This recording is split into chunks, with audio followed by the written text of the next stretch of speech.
से जानने का 9 बजे के नवरत्न शेयर्स और सीधे चलेंगे शरद के पास। वो जुड़ चुके हैं पूरी लिस्ट के साथ। शरद जी बिल्कुल। सबसे पहले स्टॉक के बारे में बात करें तो विप्रो फोकस में रहेगा। नतीजे कमज़ोर आए हैं अनुमान से। लार्ज डील बुकिंग्स में भी गिरावट आई है 3% सिक्वेंशियली।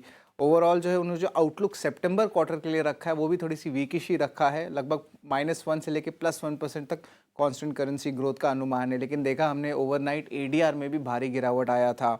शक्ति पंप्स रेवेन्यूज़ बहुत स्ट्रांग आए, 5 गुना बढ़ गए हैं ईयर ऑन ईयर बेसिस पे। लगभग 570 करोड़ रुपए का जो है टोटल रेवेन्यू आया है। और ऑर्डर बुक कंपनी ने कहा है कि लगभग 2000 करोड़ का, यानी कि वो अगले 15 महीना में वो एग्जीक्यूट कर सकते हैं।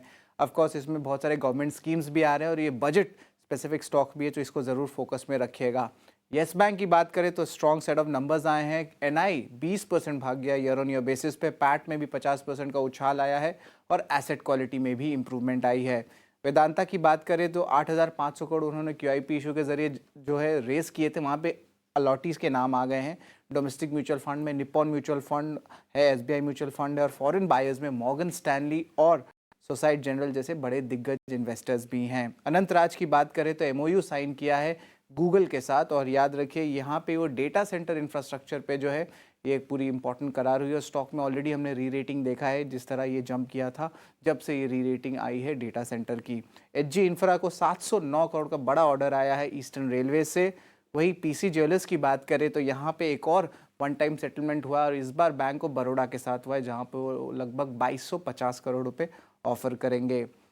टेक्सटाइल स्टॉक्स भी फोकस में रहेंगे और डिम्पी सर ने जो आज सुबह अच्छे एक ट्रेंड भी पिकआउट किया था, जहाँ पे जो सिविल अनरेस्ट देखने मिल रही है बांग्लादेश में, उसके कारण जो एक्सपोर्टर्स है टेक्सटाइल एक्सपोर्टर्स को उनको बेनिफिट देखने मिल सकता है। और हमने भी ये ट्रेंड नवंबर को भी बताया था आपको, जब वहाँ पे जो एजिटेशन हो रही थी उनके टेक्सटाइल वर्कर्स को, जिनको अपनी जो वेजेस है उसको बढ़ाने की थी। तो दोनों बार ये दो मैक्रो इवेंट्स हुए थे आपके बांग्लादेश को लेकर, और इन नेट जो बेनिफिट है वो भारत के एक्सपोर्टर्स को आता है, स्पेशली टेक्सटाइल सेगमेंट में।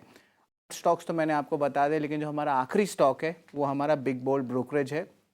आईटीसी फोकस में रहेगा। मैक्वारी की रिपोर्ट है, इनिशिएट आउट परफॉर्म किया है। टारगेट प्राइस रखा है 535 रुपीज़ पर शेयर का।